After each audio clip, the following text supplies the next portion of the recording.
ان کی کوششوں کو، سب کچھ کو اللہ سبحانہ تعالیٰ گھیرنے والا ہے.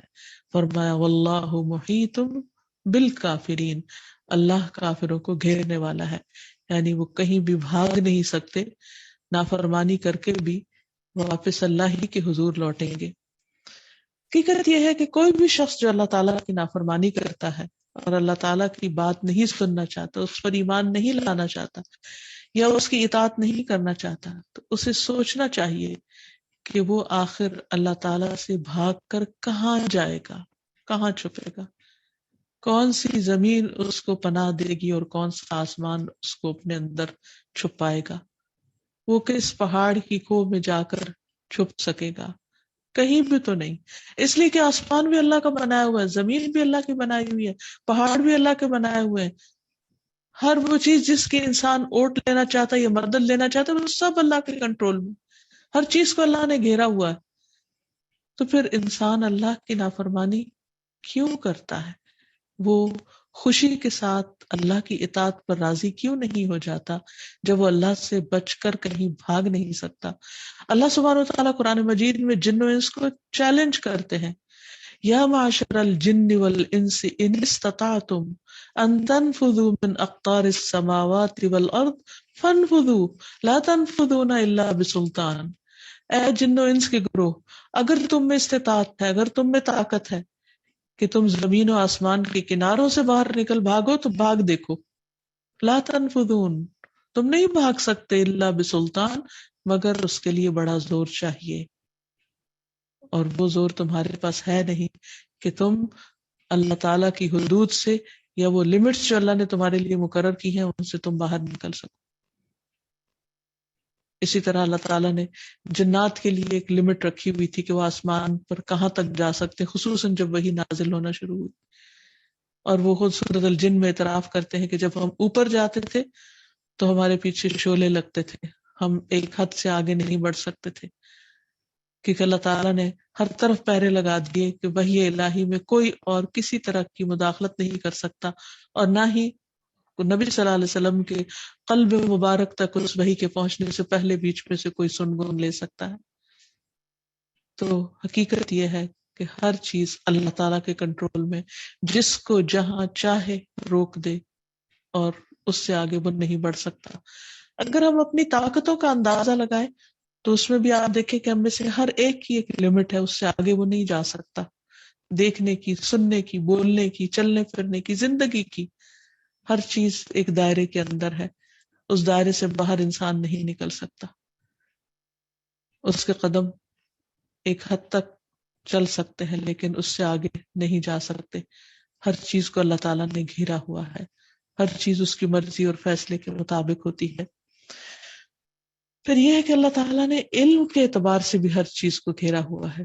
قرآن مجید میں آتا ہے اللہ الذی خلق 7 سماوات ومن الارض مثلہن یتنزل الامر بینہن لتعلموا ان اللہ علی کل شیء قدیر وان اللہ قد احاط بکل شیء علما. اللہ وہ ہے جس نے 7 آسمان پیدا کیے اور زمین سے بھی ان کی مانند، ان کے درمیان حکم نازل ہوتا ہے تاکہ تم جان لو کہ بے شک اللہ ہر چیز پر خوب قدرت رکھنے والا ہے، اور یہ کہ بے شک اللہ نے ہر چیز کو علم سے گھیر رکھا ہے. ہر چیز کو اللہ نے علم کے ساتھ گھیرا ہوا ہے، یعنی اس کے اوپر، اندر، باہر، ظاہر، باطن، چھوٹا بڑا، اس کا فائدہ نقصان، اس کا کام، ہر چیز اس کو خوب خوب معلوم ہے. اور کوئی بھی چیز اللہ سبحانہ و تعالیٰ کے اس علم سے باہر نہیں نکل سکتی. جیسے کہ آیت الکرسی میں بھی آتا ہے یعلم ما بین ایدیہم وما خلفہم ولا یحیطون بشیء من علمہ الا بما شاء وسع کرسیہ السماوات والارض ولا یؤودہ حفظہما وہو العلی العظیم. وہ جانتا ہے جو کچھ ان کے سامنے ہے اور جو ان کے پیچھے ہے، اور وہ اس کے علم میں سے کسی چیز کا احاطہ نہیں کرتے.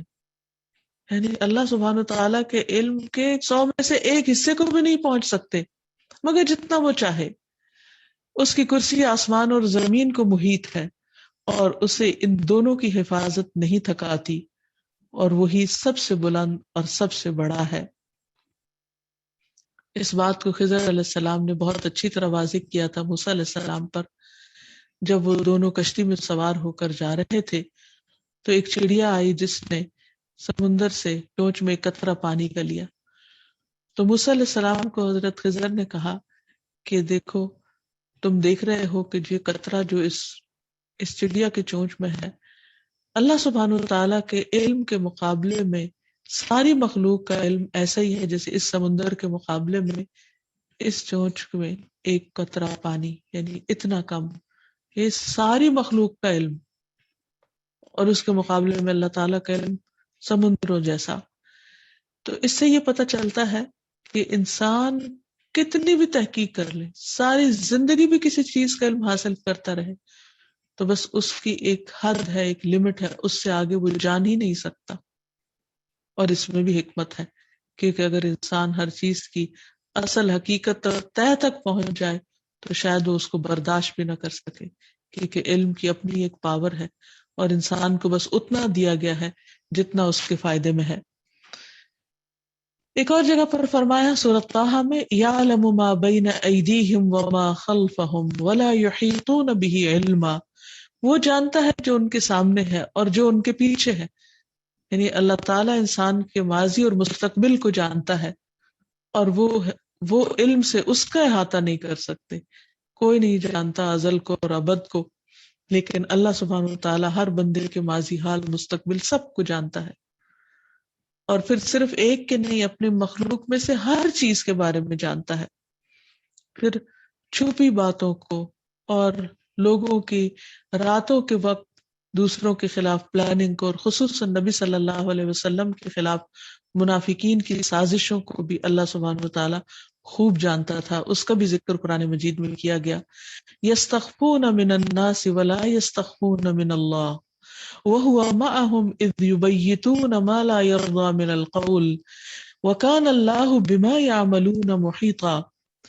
وہ لوگوں سے تو اپنی حرکات چھپا سکتے ہیں لیکن اللہ سے نہیں چھپا سکتے، اور جب وہ رات کو ایسی باتوں کا مشورہ کرتے ہیں جو اللہ کو ناپسند ہے تو اس وقت وہ ان کے ساتھ ہوتا ہے، یعنی اللہ سبحانہ وتعالیٰ اپنے علم کے ساتھ ان کے ایک ایک چیز سے خبر رکھتا ہے، اور جو کچھ بھی وہ کرتے ہیں اللہ ان سب چیزوں کو گھیرے ہوئے پورے کنٹرول میں ہے اللہ سبحانہ وتعالیٰ کے۔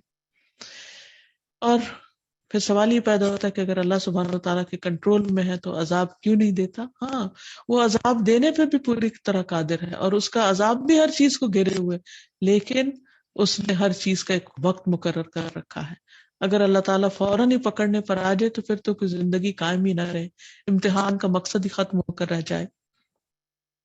اور جہاں تک اللہ سبحانہ وتعالیٰ کے عذاب کا تعلق ہے تو اس کے بارے میں ہم دیکھتے ہیں کہ جتنی بھی قومیں آئیں، ان کے پاس جتنے بھی پیغمبر آئے، ہر ایک نے آ کر پیغام پہنچایا اور قوم کو ہر طرح سے سمجھایا، لیکن جب قوم نہیں مانی تو پھر بالآخر اللہ کے عذاب نے ان کو گھیر لیا۔ کسی کو پانی سے غرق کیا گیا، کسی کو ہوا اور آندھی کے ذریعے، کسی کو بجلی کی کڑک اور زلزلوں نے، اور کسی کو اوندھا الٹا مارا گیا، اور کسی کو زمین میں دھسا دیا گیا۔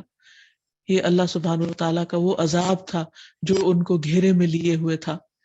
اب اس میں ہم دیکھتے ہیں کہ مدین کی طرف جو شعیب علیہ السلام بھیجے گئے، کس طرح انہوں نے اللہ کا پیغام پہنچایا، اور کس طرح انہیں نصیحتیں کی، اور کس طرح انہیں اللہ کے گھیرنے والے عذاب سے ڈرایا اور خبردار کیا۔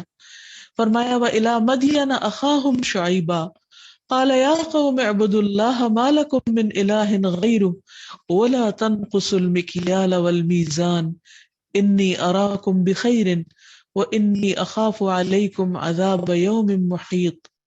اور مدین کی طرف ان کے بھائی شعیب علیہ السلام کو بھیجا، اس نے کہا اے میری قوم، اللہ کی عبادت کرو، اس کے سوا تمہارا کوئی معبود نہیں، اور ناپ اور تول میں کمی نہ کرو، بے شک میں تمہیں اچھی حالت میں دیکھتا ہوں، اور بے شک میں تم پر ایک گھیر لینے والے دن کے عذاب سے ڈرتا ہوں۔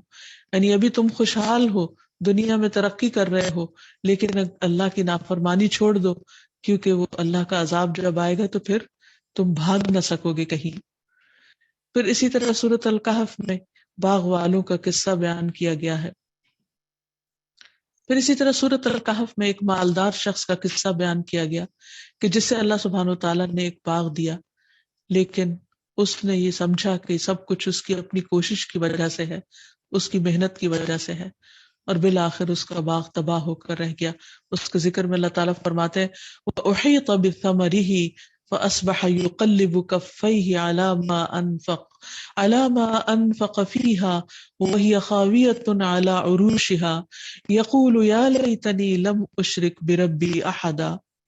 آخر یوں ہوا کہ باغ کے پکے ہوئے پھل کو عذاب نے آ گھیرا، اور جو باغ پر وہ خرچ کر چکا تھا اس پر اپنے دونوں ہاتھ ملتے رہ گیا، اور وہ باغ اپنی چھتوں سمیت گرا ہوا تھا، اور وہ کہنے لگا کاش میں نے اپنے پروردگار کے ساتھ کسی کو شریک نہ کیا ہوتا۔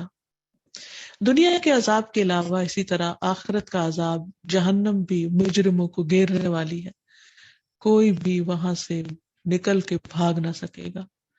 کلما ارادوا ان یخرجوا منها اعیدوا فیہا، جس وقت ان میں سے کوئی بھی ارادہ کرے گا کہ وہ جہنم سے نکل بھاگے، جیسے دنیا کی جیلوں سے لوگ نکل بھاگتے ہیں، تو اعیدوا فیہا، اسی میں واپس پلٹا دیے جائیں گے، اسی میں ڈال دیے جائیں گے۔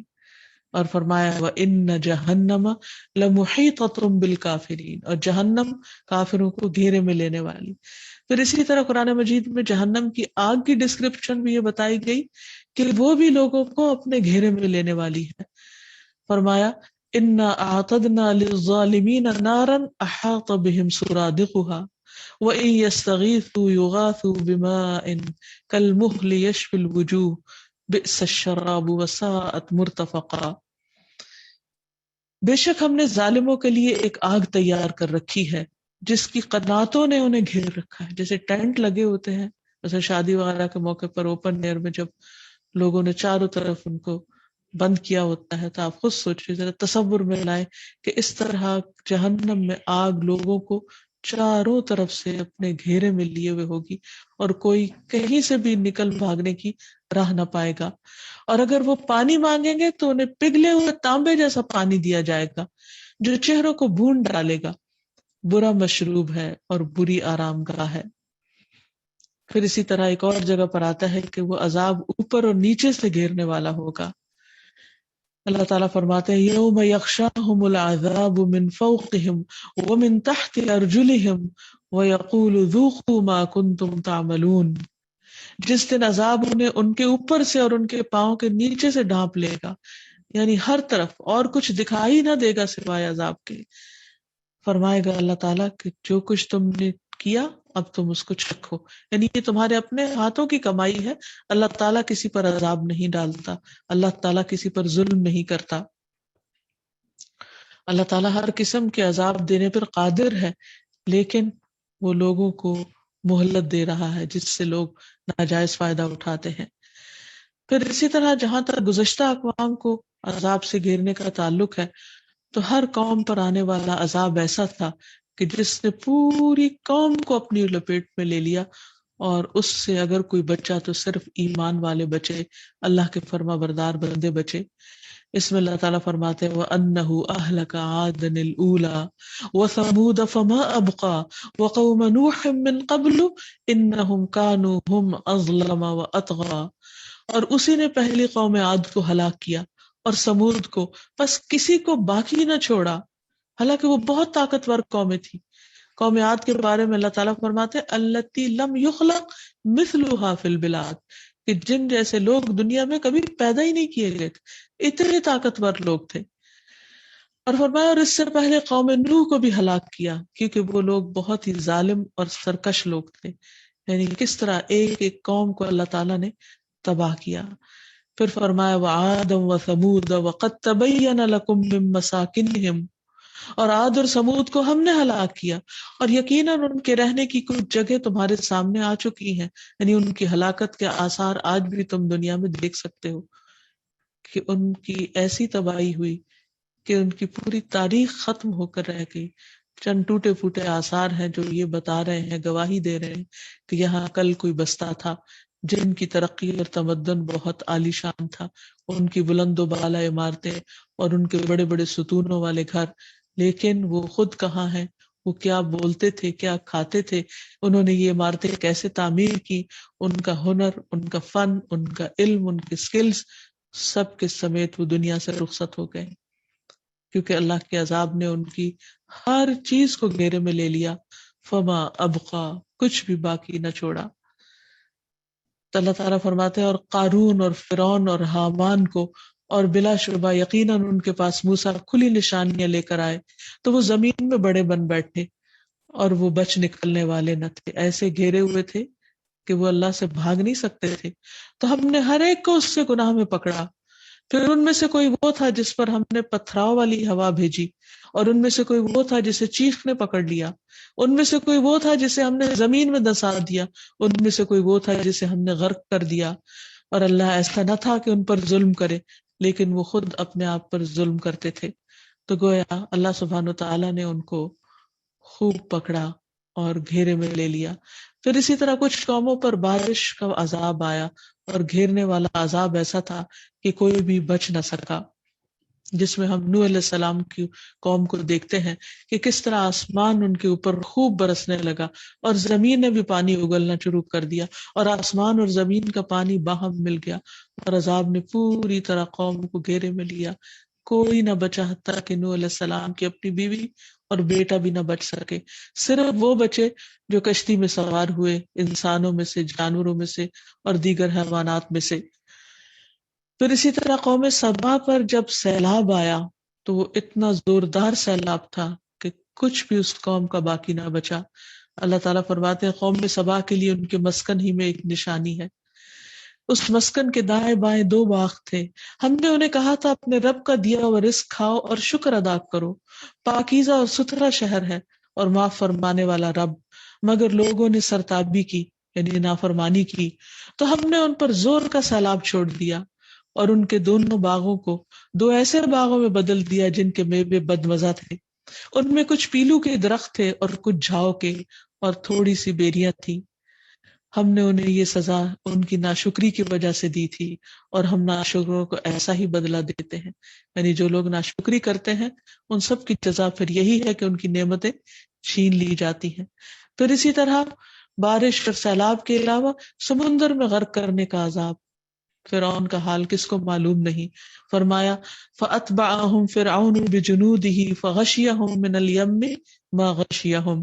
پھر فرعون نے اپنے لاؤ لشکر سمیت ان کا پیچھا کیا، یعنی موسیٰ علیہ السلام اور ان کی قوم کا، تو سمندر نے انہیں یوں ڈھانپ لیا جیسے ڈھانپنے کا حق تھا.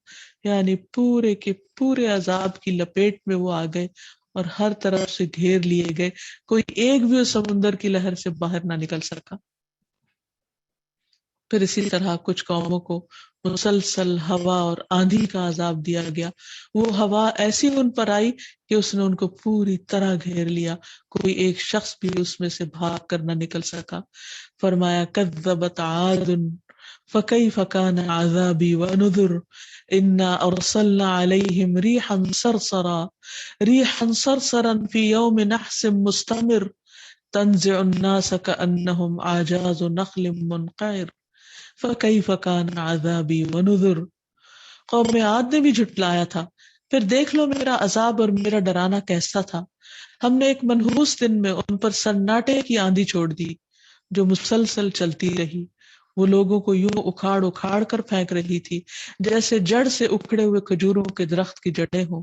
پھر دیکھ لو میرا عذاب اور میرا ڈرانا کیسا رہا.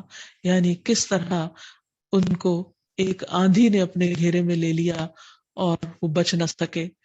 ایک اور جگہ پر فرمایا وفی عاد اذ ارسلنا علیہم الریح العقیم ما تذر من شیء اتت علیہ الا جعلته کالرمیم. اور عاد میں ایک نشانی ہے جب ہم نے ان پر بانجھ کرنے والی یعنی خیر و برکت سے خالی آندھی بھیجی جو کسی چیز کو نہ چھوڑتی تھی، جس پر سے گزرتی اسے بوسیدہ ہڈی کی طرح کر دیتی. ایک ایک انسان کو جو بہت اونچے لمبے لوگ تھے اور بڑے طاقتور تھے کہ جن کی مثال نہیں ملتی، ان کو ایسے اٹھا کے اس آندھی نے پھینکا جیسے کھجور کے بوسیدہ تنے ہوں، اور ان میں سے ایک بھی نہ بچا. فرمایا وَأَمَّا عَادٌ فَأُهْلِكُوا بِرِيحٍ صَرْصَرٍ عَاتِيَةٍ سَخَّرَهَا عَلَيْهِمْ 7 لَيَالٍ و8 أَيَّامٍ حُسُومًا فَتَرَى الْقَوْمَ فِيهَا سَرْعَىٰ كَأَنَّهُمْ أَعْجَازُ نَخْلٍ خَاوِيَةٍ فَهَلْ تَرَىٰ لَهُم مِّن بَاقِيَةٍ۔ رہے عاد تو وہ سناٹے کی آندھی سے، سخت آندھی سے ہلاک کیے گئے۔ اللہ تعالیٰ نے اس آندھی کو ان پر متواتر 7 راتیں اور 8 دن مسلط کیے رکھا۔ آپ وہاں ہوتے تو دیکھتے کہ وہاں لوگ یوں چاروں شانے چت گرے پڑے ہیں جیسے وہ کھجوروں کے کھوکھلے تنے ہوں۔ کیا آپ ان میں سے کوئی بھی باقی بچا ہوا دیکھتے ہیں؟ کوئی ایک بھی بھاگ نہ سکا، کوئی بھی نہ نکل سکا۔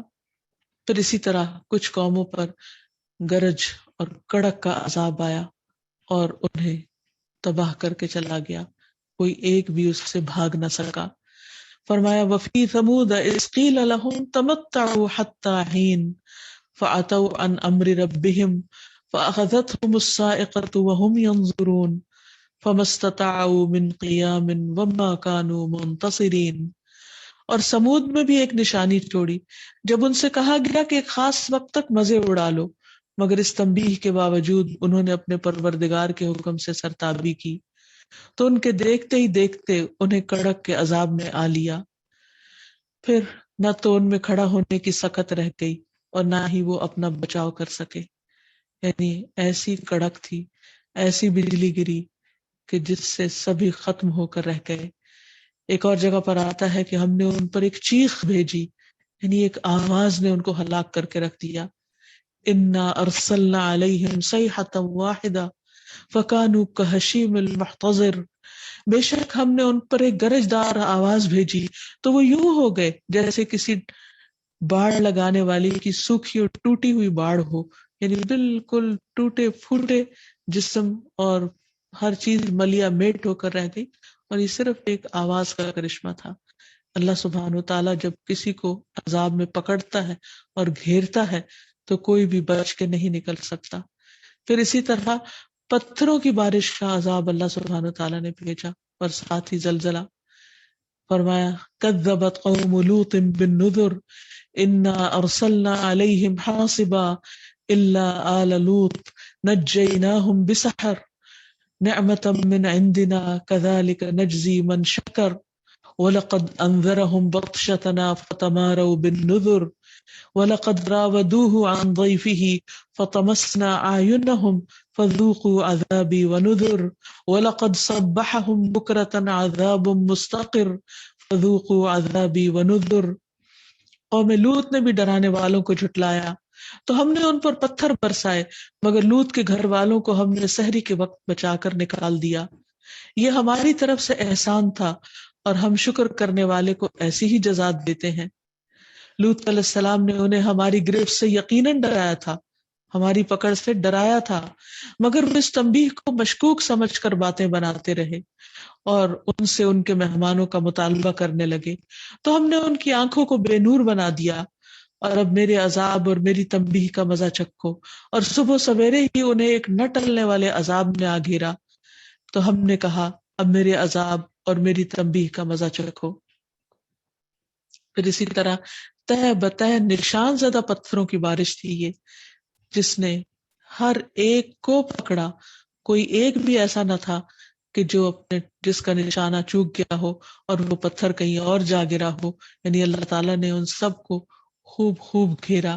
پھر اسی طرح ایک اور قوم پر گرمی اور آگ کے شعلوں کا عذاب آیا۔ پھر اسی طرح ہم دیکھتے ہیں کہ شعیب علیہ السلام کی قوم کو گرمی اور آگ کے شعلوں کے عذاب نے آ گھیرا اور وہ اس سے بھاگ کر کہیں نہ جا سکے۔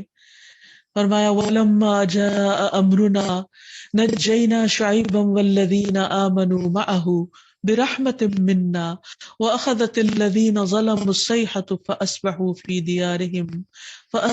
فِي دِيَارِهِمْ جَاثِمِينَ كَأَن لَّمْ يَغْنَوْا فِيهَا أَلَا بُعْدًا لِّمَدْيَنَ كَمَا بَعِدَتْ ثَمُودُ۔ جب ہمارا حکم آیا ہم نے شعیب کو اور ان لوگوں کو جو ان کے ہمراہ ایمان لائے تھے اپنی خاص رحمت سے بچا لیا، اور جن لوگوں نے ظلم کیا تھا انہیں ایک سخت چنگھاڑ نے ایسا پکڑا کہ وہ اپنے گھروں میں اوندے منہ پڑے کے پڑے رہ گئے، جیسے وہ کبھی آباد ہی نہ ہوئے تھے وہاں۔ سن لو مدین کے لیے ہلاکت جیسے سمود ہلاک کیے گئے۔ تو اس طرح ہم دیکھتے ہیں کہ ایک کے بعد ایک قوم اللہ کے عذاب میں پکڑی گئی اور اللہ تعالیٰ کے عذاب نے ان کو آ گھیرا۔ لیکن اس کے ساتھ ساتھ اللہ سبحانہ و تعالیٰ ایسا المحیط بھی ہے کہ جو اپنے فرما بردار بندوں کی حفاظت کرنے والا بھی ہے، اور جہاں وہ ایک طرف سزا دیتا ہے وہاں اس نے ان تمام قوموں میں سے سارے صالح افراد کو، نیک افراد کو اپنی رحمت سے بچا لیا اور اپنی حفاظت میں، اپنی پروٹیکشن میں ان کو اس عذاب سے محفوظ رکھا۔ پھر اسی طرح اللہ تعالیٰ آسمان و زمین کی حفاظت کرنے والا ہے، اور اس حفاظت کے بارے میں فرمایا کہ وَلَا يَئُودُهُ حِفْظُهُمَا وَهُوَ الْعَلِيُّ الْعَظِيمُ، کہ اللہ تعالیٰ کو ان کی حفاظت تھکاتی نہیں۔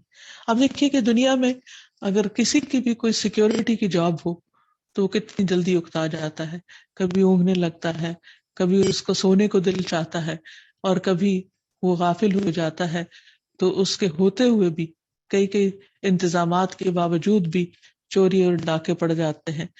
لیکن اللہ سبحانہ و تعالی نہ تھکتا ہے، نہ اسے اونگ آتی ہے، نہ نیند آتی ہے، اور وہ مسلسل اپنی ہر چیز کو نگاہ میں رکھتا ہے، ساری مخلوقات کی حفاظت کرتا ہے، اور ہر چیز کو اس کی حد کے اندر رکھا ہوا ہے، اور ہر چیز کے بارے میں خوب خوب جانتا بھی ہے۔ اگر اس علم کی بات سمجھ میں آ جائے تو اللہ تعالیٰ کی قدرت سمجھ میں آنے لگتی ہے۔ کبھی آپ باہر نکلیے، کسی سڑک کے کنارے، کسی کھیت میں جائیے اور وہاں پر پڑی ہوئی مٹی کو دیکھیے، گھاس کو دیکھیے، پودوں کو دیکھیے، پتوں کو دیکھیے، کلیوں کو دیکھیے، کبھی برستی بارش کو دیکھیے اور سوچئے کہ میرے رب کو ان میں سے ایک ایک پتے کے بارے میں علم ہے، ایک ایک تنکے کے بارے میں علم ہے، ایک ایک کلی کے بارے میں علم ہے۔ میرا رب ایک ایک ذرے کے بارے میں جانتا ہے۔ اگر کوئی شخص کہیں سے مٹی اٹھا کر کہیں اور منتقل کر دیتا ہے، اللہ تعالیٰ کو وہ بھی پتا ہے۔ اللہ تعالیٰ کو یہ بھی پتا ہے کہ زمین انسانوں کے جسم میں سے کیا کم کر رہی ہے اور کون سی چیزیں زمین سے باہر نکل کر گرو کر رہی ہیں۔ وہ ہر چیز کا علم رکھتا ہے اور ہر چیز کی حفاظت بھی کر رہا ہے، ان کی نگرانی کر رہا ہے، ان کے اعمال کا جائزہ لے رہا ہے، اور یہ چیز اس کو تھکاتی ہی نہیں۔ فرمایا وَرَبُّكَ عَلَىٰ كُلِّ شَيْءٍ حَفِيظٌ، اور تیرا رب ہر چیز پر پوری طرح حفیظ ہے، ہر چیز کی حفاظت کر رہا ہے۔ تو جب بندہ اللہ تعالیٰ کے اس نام کو سمجھ لیتا ہے کہ اللہ تعالیٰ المحیط ہے، ہر چیز کو گھیرے ہوئے، ہر چیز کی حفاظت کر رہا ہے، تو پھر اس کے مطابق انسان کو اپنے اعمال میں تبدیلی لانی چاہیے، اور اس نام کو بندے کی زندگی پر ایک مثبت طریقے سے اثر ہونا چاہیے۔ سب سے پہلی بات تو یہ کہ چونکہ اللہ تعالیٰ ہر چیز کو جانتا ہے، تو کبھی بھی انسان اللہ تعالیٰ کے اس علم سے نڈر نہ ہو، کبھی چھپ کے بھی غلط کام نہ کرے، کیونکہ اللہ تعالیٰ وہاں بھی دیکھتا ہے۔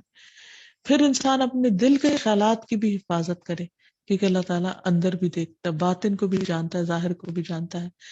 پھر اسی طرح یہ ہے کہ اللہ تعالیٰ کے عذاب سے انسان بے خوف نہ ہو، یعنی اللہ تعالیٰ کی نافرمانی سے ڈرے کہ کہیں پکڑ نہ آ جائے، کیونکہ ہم دیکھتے ہیں کہ نبی صلی اللہ علیہ وسلم اگر تیز آندھی بھی چلتی یا کسی قسم کا کوئی انیوژل قسم کی فضا میں کہیں ایکٹیویٹی ہوتی تو آپ گھبرا اٹھتے کہ کہیں اللہ کا عذاب نہ آ جائے۔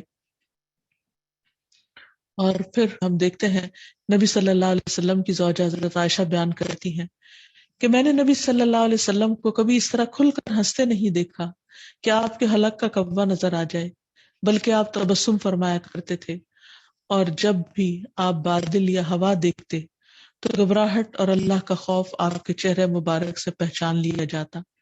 تو میں نے آپ سے عرض کیا کہ یا رسول اللہ، جب لوگ بادل دیکھتے ہیں تو خوش ہوتے ہیں، یہ امید رکھتے ہوئے کہ اس سے بارش برسے گی، لیکن اس کے برخلاف میں آپ کو دیکھتی ہوں کہ آپ بادل دیکھتے ہیں تو ناگواری کا اثر آپ کے چہرے سے پہچان لیا جاتا ہے۔ آپ نے فرمایا اے عائشہ، مجھے یہ چیز بے خوف نہیں کرتی کہ اس میں عذاب نہ ہو۔ ایک قوم یعنی عاد، ہوا کے ساتھ عذاب دی گئی تھی، انہوں نے جب عذاب دیکھا تو بولے کہ یہ تو بادل ہے جو ہم پر برسے گا، لیکن اس میں سے آگ برس پڑی۔ تو اس لیے نبی صلی اللہ علیہ وسلم کبھی بھی بے خوف نہیں ہوئے تھے، بلکہ قرآن مجید میں آتا ہے کہ آپ کو کہا گیا قل انی اخاف ان عصیت ربی عذاب یوم عظیم، کہہ دیجئے کہ بے شک میں ایک بہت بڑے دن کے عذاب سے ڈرتا ہوں اگر میں اپنے رب کی نافرمانی کروں۔ سوچئے کون کہہ رہا ہے کس کو؟ اللہ سبحانہ و تعالیٰ فرما رہے ہیں نبی صلی اللہ علیہ وسلم کو کہ آپ ان کو بتا دیجئے کہ اگر میں اللہ کی نافرمانی کروں گا تو مجھے بھی کوئی نہیں بچا سکے گا، کیونکہ اللہ سبحانہ و تعالیٰ کی طاقت اور اس کا فیصلہ حتمی فیصلہ ہے۔ نبی صلی اللہ علیہ وسلم اپنی امت کے لیے بھی ڈرا کرتے تھے، ان کے لیے بھی پریشان ہوتے تھے۔ نبی صلی اللہ علیہ وسلم نے ابراہیم علیہ السلام کے بارے میں اللہ تعالیٰ کے فرمان کی یہ آیت تلاوت فرمائی، رب انہن اضللن کثیرا من الناس فمن تبعنی فانہ منی، اور یہ آیت میں جس میں عیسیٰ علیہ السلام کا فرمان ہے کہ ان تعذبہم فانہم عبادک وان تغفر لہم فانک انت العزیز الحکیم۔ پھر آپ صلی اللہ علیہ وسلم نے ہاتھ اٹھائے اور فرمایا اے اللہ میری امت میری امت، اور آپ رونے لگ گئے۔ تو اللہ عز و جل نے فرمایا اے جبریل محمد صلی اللہ علیہ وسلم کے پاس جاؤ، حالانکہ تیرا رب خوب جانتا ہے، اور ان سے پوچھو کہ کیا چیز ان کو رلا رہی ہے۔ جبریل آپ کے پاس حاضر ہوئے اور رونے کی وجہ پوچھی تو رسول اللہ صلی اللہ علیہ وسلم نے انہیں بتایا، حالانکہ اللہ تعالیٰ سب سے زیادہ جاننے والا ہے۔ تو اللہ تعالیٰ نے فرمایا کہ اے جبریل جاؤ محمد صلی اللہ علیہ وسلم کی طرف اور ان سے کہہ دو کہ ہم آپ کو آپ کی امت کے بارے میں ضرور راضی کر دیں گے اور ہم آپ کو غمگین نہیں کریں گے، لیکن آپ ہمیشہ اپنی امت کے بارے میں فکر مند رہا کرتے تھے۔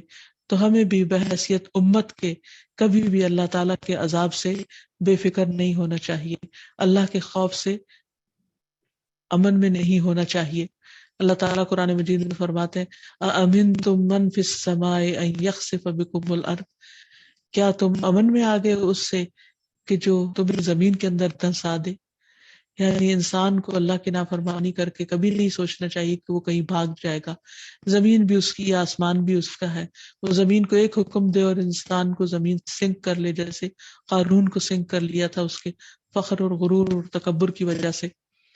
پھر اسی طرح یہ ہے کہ انسان کو عذاب کی جگہوں سے بھی تیزی سے گزرنا چاہیے، کہ جہاں کسی قوم پر کوئی عذاب آیا، جیسے نبی صلی اللہ علیہ وسلم تبوک کے موقع پر قوم ثبوت کے کھنڈرات کے پاس سے گزرے تو آپ نے فرمایا یہاں سے تیزی سے گزر چلو، کیونکہ یہاں ایک قوم پر عذاب آیا تھا۔ پھر کیونکہ اللہ سبحانہ تعالیٰ کا عذاب ہر طرف سے گھیرنے والا ہے، اس لیے انسان ہمیشہ اللہ تعالیٰ کی نافرمانی سے ڈرتا رہے۔ دوسری چیز یہ کہ انسان علم کو اللہ کے سپرد کرے، کبھی یہ نہ کہے کہ میں سب کچھ جانتا ہوں، کیونکہ علم کا تکبر اور علم کا غرور اللہ تعالیٰ کو پسند نہیں۔ اللہ تعالیٰ سب سے زیادہ جانتا اور بندوں میں سے بھی کوئی عقل کل نہیں اور کوئی علم کامل نہیں رکھتا۔ فرمایا وفوق کل ذی علم علیم، اصل علم اللہ کا ہے اور اللہ تعالیٰ ہر ایک کے علم کو گھیرے ہوئے ہے۔ پھر اسی طرح ہمیشہ علم کی نسبت اللہ تعالیٰ کی طرف کرنی چاہیے کہ یہ مجھے میرے رب نے سکھایا ہے، جیسے یوسف علیہ السلام نے خوابوں کی تعبیر کے بارے میں فرمایا کہ یہ وہ علم ہے جو میرے رب نے مجھے عطا کیا ہے، یعنی میرا اپنا اس میں کمال نہیں۔ اسی طرح ہم دیکھتے ہیں کہ علماء جو فتاوی لکھتے ہیں تو ہمیشہ آخر میں کہتے ہیں واللہ عالم، کہ اللہ زیادہ جانتا ہے۔ اس لیے انسان کو کبھی بھی اپنے علم کو کافی نہیں سمجھنا چاہیے، اور جو کچھ ہمارے پاس ہے وہ صرف اللہ کی توفیق سے ہے۔ اور صحابہ کرام کا طریقہ یہ تھا کہ جب آپ ان سے سوال کرتے تھے تو وہ کہتے تھے کہ اللہ و رسولہ عالم، اللہ اور اس کا رسول ہی زیادہ جانتے ہیں۔ اور پھر اپنے آپ کو یہ سمجھنا کہ میرے پاس دوسروں کی نسبت زیادہ علم ہے، یہ بھی ایک حماقت کی بات ہے، کیونکہ انسان نہیں جانتا کہ کس وقت اس کو جو دیا ہو گیا علم ہے وہ اس سے لے لیا جائے اور اس کے حافظے سے محو کر لیا جائے۔ اور نہیں معلوم کہ جس شخص کو انسان یہ سمجھتا ہو کہ وہ کچھ نہیں جانتا، وہ بہت سی ایسی چیزوں کے بارے میں کہنے والے سے زیادہ علم رکھتا ہو۔